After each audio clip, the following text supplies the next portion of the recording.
If you have ever wondered how to effectively target vocabulary in your reading and writing lessons, then this video is for you. Today, we're going to walk you through how you can include vocabulary instruction into your reading and writing lessons without taking a ton of extra time or without any new resources. Keep watching to figure out how you can use the resources you already have to support vocabulary development for your students.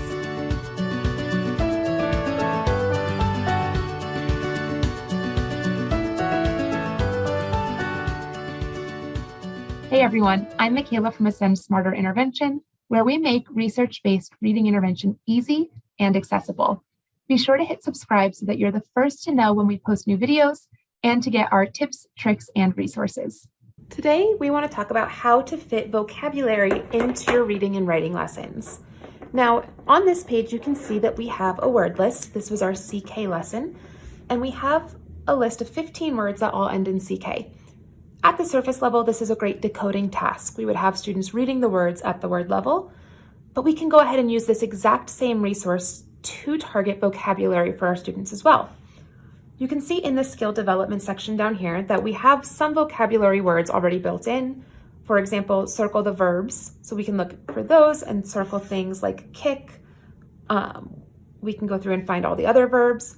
And we can also go through and say, expanding on that, find me the nouns, find me any adjectives to make this a more comprehensive part of speech task.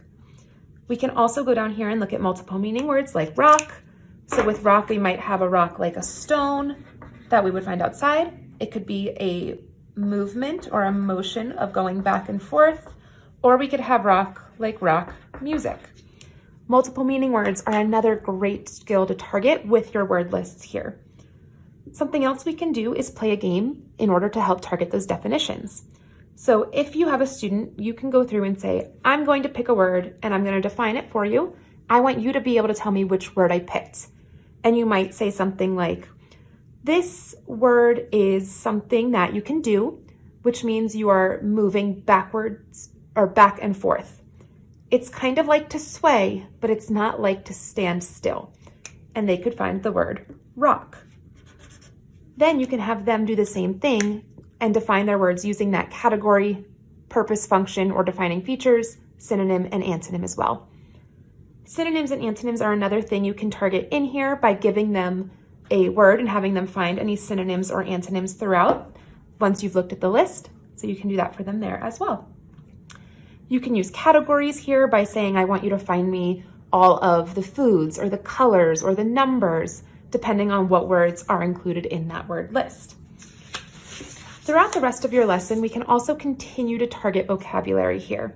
At the sentence level, we can find words that students maybe don't know. That's a great metacognition task if they're able to identify those on their own.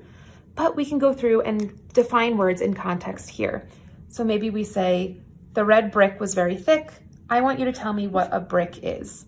And we would look for something like a brick is a thing that is solid. It's used in building houses. It's kind of like a cinder block, but smaller. Working with them to define the words here. We can also break these into subject, predicate, and adverbials, looking for those specific pieces. But sentence level reading is another great place to build in that vocabulary, especially for words in context. We can also target vocabulary at the passage level. So on this page, we see that the student highlighted the word track. This was a word that they weren't sure of how to define it as a sport. So as they're reading through, if they come across a word they don't know, we can have them define it together, or have them identify it so that we can define it together to work on those words as well. All of the comprehension questions will also have a vocabulary word, so you can work on those. And then we can also use the words down here from our spelling lists to help those different parts of speech as well. So if we did our 10 spelling words, we can then have students sort them into nouns, verbs, and adjectives or adverbs. For example, if we have chip, we could say that chip is something we eat, so it's a thing. Slip is something we could do. If we come down here to our CK words, thick would be a describing word. Snack could be a snack as a thing, or it could be used as a verb. We could snack on something. So this is another great opportunity to target those multiple meaning words. And then we can use the words in context have them pick a noun, a verb, and an adjective, and write a sentence using those words. We can do that at the word level here as well. Pick a word or two to have students either tell you a sentence using the word in context, or having them write it out is a great way to use one set of words or just a couple of words to target both vocabulary and writing skills as well.